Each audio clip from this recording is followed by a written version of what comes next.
Hey guys, it's May 9th and we're out here in the field and we're going to talk about the top 5 things that come in handy on a wetter spring like we're having now. So let's start off with some topics. You know, we talked about the Salford. We're going to talk about the Salford 1200, how it can come in here and break this crust to air this out so you can get in here a lot sooner.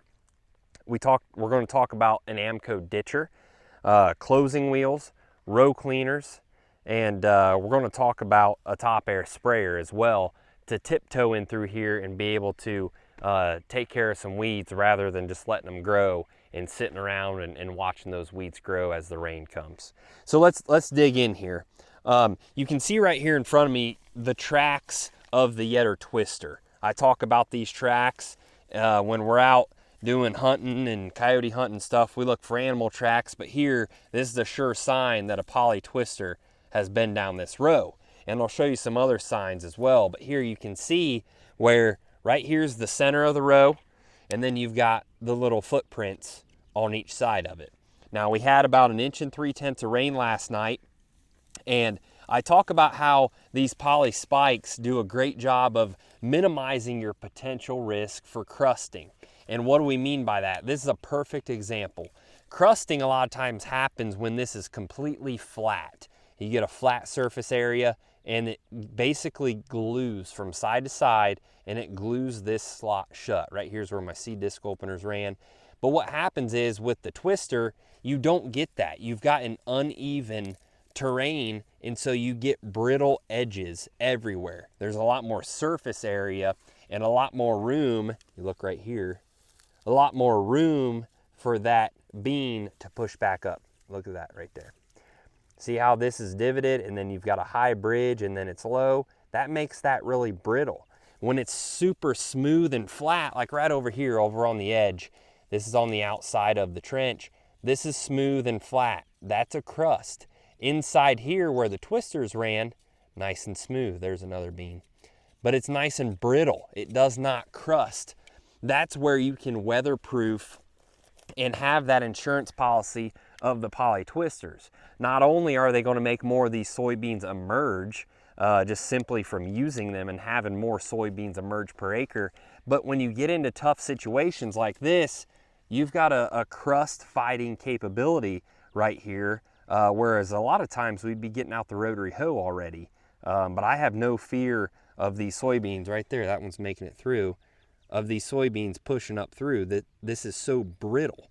I mean, we had 1 3/10 inches in no time flat last night, and these soybeans won't even notice it. So a poly spike closing wheel is a must have. There's no way I could have planted into this trash and residue without them. The number one tool that you're going to need in a wet spring in your back pocket is for sure a Salford 1200. This is my favorite tool to plant behind, and I'm going to tell you why.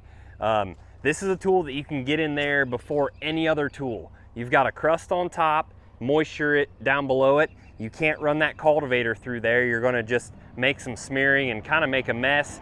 You can't go in there with your ganged machine. You're just, again, gonna drag and smear. You need something that just runs straight and true, goes in, cuts, cracks, and lifts up. That's exactly what the 1200 is gonna do. It'll go in there and crack that crust, allow it to air out, allow that sun to actually dry it out, and you'll be planting corn or beans the next day. I've seen it happen over and over again. Guys that own them will tell you it's a quick and easy way to cheat 2 to 3 days in the spring without any negative repercussions. Not only that, but when we're going through there and this blade is doing its jackhammering effect, you're going to create channels below this tool for water infiltration and roots to get down into. Our harrows in the back are going to drag everything level and smooth, and the baskets will roll it clean. You'll have a nice, beautiful, smooth seed bed, and that planter will just ride across there. So nice. Again, I have customers over and over and over again tell me that this is the best tool to make the most beautiful seed bed.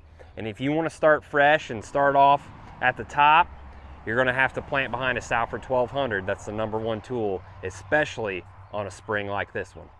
All right, we're going to talk about row cleaners on the planter. You know, with as wet as it is this spring, you know, there's a lot of trash to plant into. You haven't gotten stuff sprayed.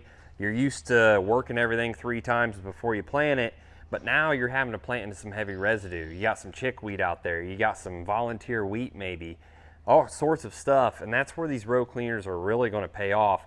And we're going to show you some videos of a field that I planted just a few days ago using row cleaners just like this to help move that. It was just barely dry enough. I didn't have the time to do any tillage work ahead of the planter. I went in there and stale seed bedded that, and you'll see where these row cleaners were able to part this residue.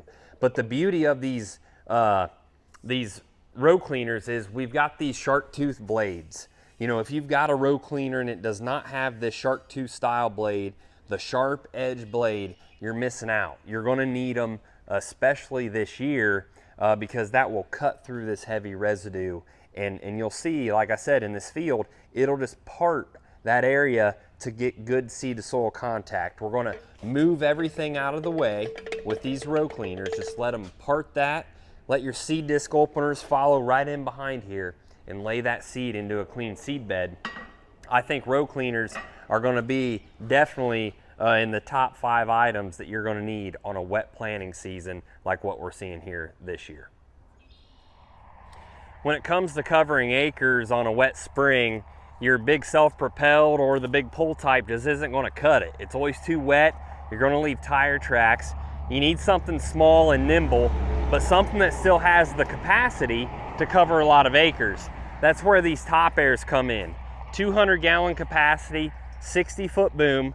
Pull them with your utility vehicle, and on those days where you would typically just kind of be waiting around for it to dry out, you could be out spraying, covering a couple hundred, 200-300 acres a day, and by the time you're dried out, you've got 1,000 acres sprayed here real quick. So we're going to talk about this top air sprayer and how it can become an essential tool in a wet spring. I'm going to show you guys quick how these unfold. I had a request for that. So basically they fold back around this way. This comes out here.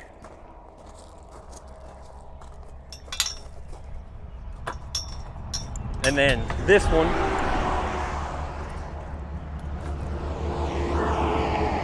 folds straight over like that. Real nice and simple. 60-foot boom. These are on 15-inch spacing.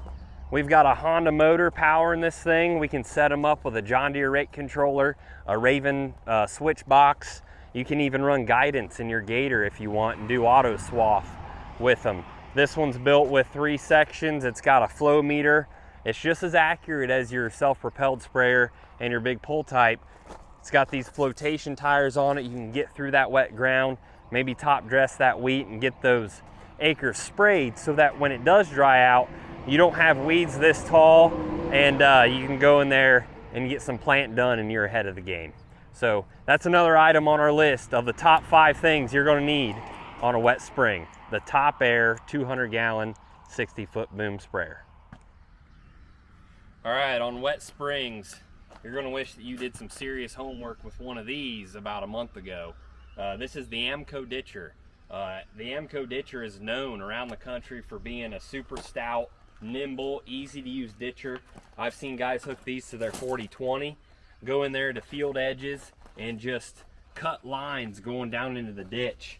Basically what you do is you adjust this turnbuckle right here to set your depth of this paddle, and then you'll set it down and this rotating head will throw dirt out and you'll end up with a nice ditch. That's an 18-inch cutting head, and basically you can just feather it down as you drive.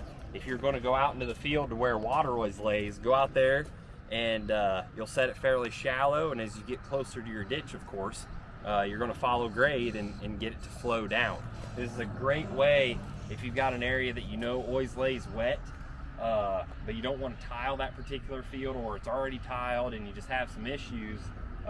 This little 3-point rig can get that water off your field to get you back into the field.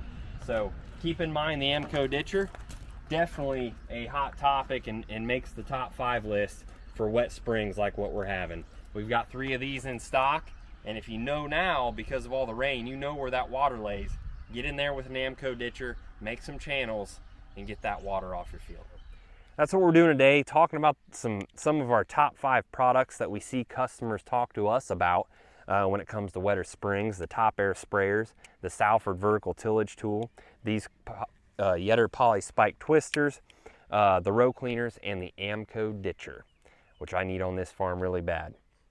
So that's what we're doing today, talking about the products that make it all work and make everything go round, especially in a tough, challenging spring like we're seeing today. Hopefully everyone dries out and you'll get everything planted. Thanks for tuning in.